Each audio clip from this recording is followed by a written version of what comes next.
So with another season starting in September, I wanted to take the time and go through my fantasy football rankings. In this video, we'll discuss the running backs, who I like, who I don't like, and my general strategy for this position. Let's start with the general rules for this series of videos. My rankings are based on a 12-team league.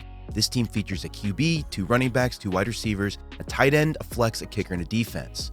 In terms of scoring, this league is based on your half-point PPR league. Pass touchdowns are worth 4, and all the other general rules apply.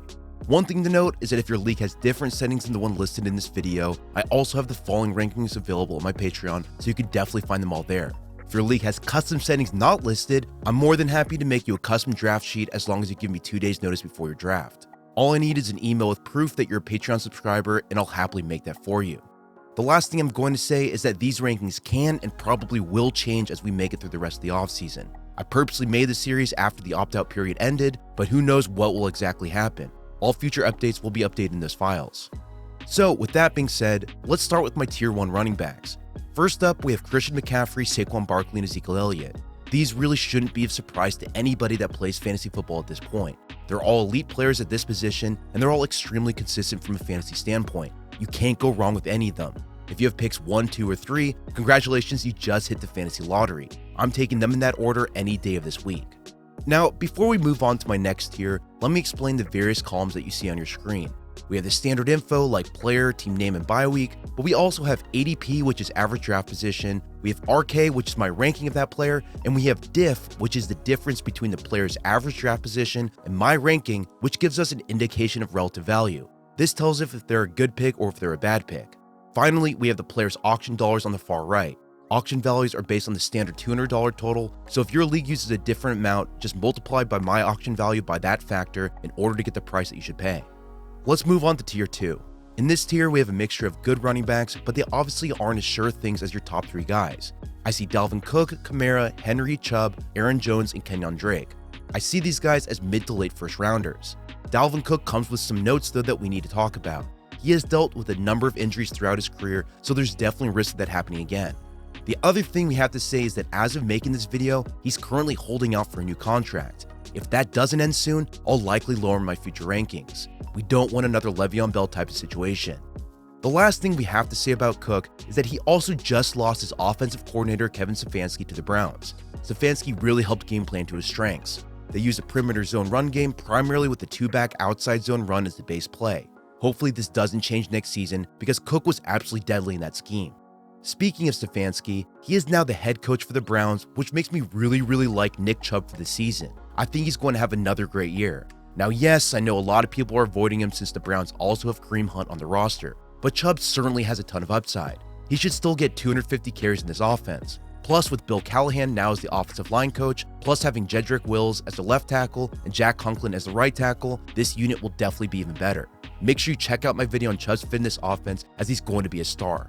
The final thing I'll say about Chubb is that he still performed well against a variety of top 10 defenses at the back half of last season. Even with Hunt on this roster, there's still a strong case for him to be a late first round pick. The final guy I want to talk about on this screen is Kenyon Drake. The dude was incredible for Arizona at the end of last season. He ran for over 5 yards per carry, and the scheme that Cliff Kingsbury implemented really takes advantage of his strengths. He has a ton of upside in this offense. I still expect him to produce really highly, and I'm currently working on a video that should be out in about 2 weeks. It honestly wouldn't shock me if he ended up as a top 5 running back this season. He has that much potential. Let's move on to tier 3. For me, I have Sanders, Mixon, Eckler, Jacobs, Clyde Edwards, and Todd Gurley. Starting with Clyde Edwards, he gets a huge uptick just because he doesn't have to compete with Damian Williams for carries. I expect him to put up monstrous numbers in this offense and for him to easily break 1,200 total yards as a rookie. At the end of the second round to early third, he offers a good amount of value. The other player I want to talk about is Todd Gurley. He's probably one of the biggest steals in fantasy this season purely from a value standpoint. The Falcons actually had one of the better blocking offensive lines in the NFL last season. According to Next Gen Stats, their offensive line created an expected 4.4 yards per carry on the ground. Their issue last season was the running back. I think Gurley is a great fit in this offense, and I expect him to easily break 200 touches, putting up a really good season.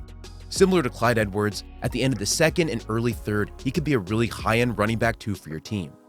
Moving to tier 4, you start getting into players that aren't nearly as consistent, nor have the total volume of carries that you love in terms of consistent fantasy production.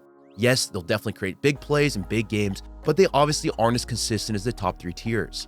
While this may be the case, this is probably the best tier in terms of pure value. If I grab one of these running backs in round 3 of my draft, I think you have a really good running back 2 on your roster. Starting with Chris Carson, he's still extremely underrated. The Seahawks love running the ball, and even with Carlos Hyde on this team, Carson should still be good. Plus, Rashad Penny is still dealing with an injury, and you'll likely start the season on injured reserve. Carson should be fully healthy come training camp, but make sure you monitor that situation closely. 2 other players I like in this tier are David Johnson and Raheem Mostert. Both are pretty underrated in terms of fantasy and offer a ton of value.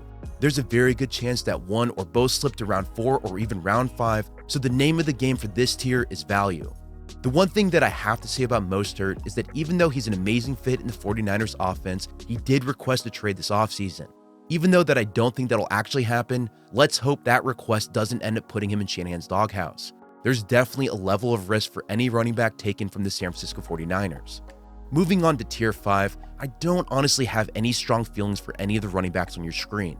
James Conner, for example, should benefit with Big Ben coming back, and a guy like Kareem Hunt offers a ton of value in a PPR format.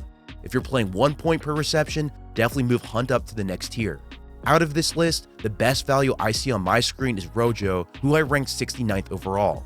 The Bucs have a great offensive line, and now that Rojo's been on this team for 2 seasons, I think he's only going to be more utilized. Expect him to get a larger bulk of the carries, even with LaShawn McCoy signing with his team. I still expect him to average between 12 and 15 touches per game, and with his offense being so stacked, they're likely to give him more touches as the game goes on simply because they'll have the lead and they'll want to protect that for the win. In round 6, he offers a ton of value for your team. For tier 6, the final guy that I'm going to talk about in this video is Tariq Cohen. He's not a star by any means, but he usually gets a ton of catches in the Bears offense. If your league is PPR, again, he's a great flex type player, and he's good against teams that don't cover running backs that well. He offers a ton of value in that format. Just don't expect him to consistently put up points against everyone. While we won't break down the rest of the players available, my general strategy for the running back position this year is to draft for value. This may seem obvious, but if you're not picking the top 3, this might be the year to take a tier 1 wide receiver in round 1, and then grab a tier 2 or tier 3 running back in round 2. After that, there are plenty of good receivers later on. We'll break them down more in my next video, but round 3 to round 4 seems to have a ton of excellent wide receiver number 2 type candidates. Based on what I've talked about so far, after that, I would then grab my second running back in round 4 in order to extract the most value. That way, by the end of round 4, you'll have 2 running backs, 2 receivers, and you can fill in the rest of your positions later on. I would even consider a tight end or quarterback in round 5 and round 6 after you're taking these initial guys, but again, we'll talk more about each of those positions in future videos. As I mentioned earlier, my rankings are available in Excel on my Patreon account listed in the link below. Make sure you check those out. Only a $1 a month donation gets you access to all those files. I'll keep updating them throughout the rest of the offseason, and as I said before, if you have a weird scoring setting or something like that, I'll happily make you a custom sheet if you give me enough time. Regardless, I hope you enjoyed this video, and I'll be back again with my rankings of the wide receivers in my next video. Take care, and you can follow me on Twitter at Samuel R. Gold.